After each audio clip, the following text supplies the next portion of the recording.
Hi, welcome. I'm so happy you're here. Today we're going to talk about perfectionism.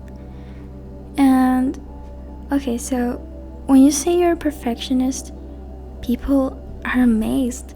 They think everything you do is perfect.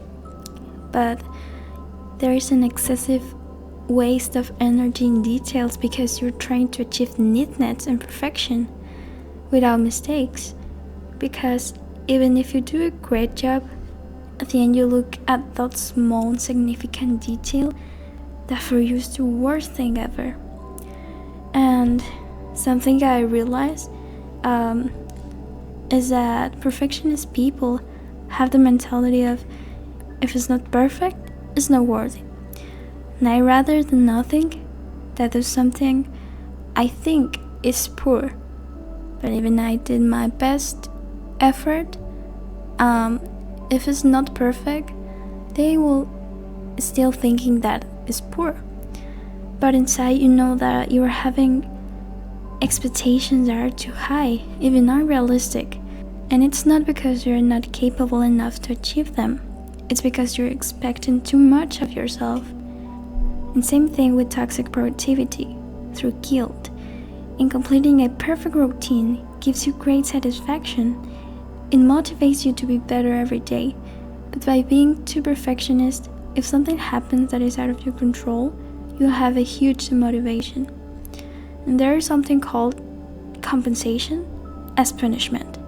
This need, the urge to make up for what you felt you failed to do, comes from a lack of self-worth. And if when you were a child you were overprotected or a victim of excessive control, this causes you to feel that you're not enough to face your own problems. This depends on many things, but mainly on the environment you grew up. And when you grow up, you try to overcome this feeling through negative compensations.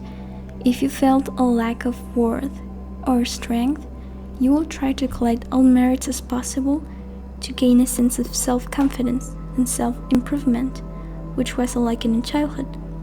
Or when you're afraid of being perceived as someone who is incapable of doing certain things, then you will overcompensate. And if there are times when things don't go as you expected, that's okay. Don't worry too much and allow yourself to accept things as they are. And more than anything else, focus on the present so that you don't overestimate something.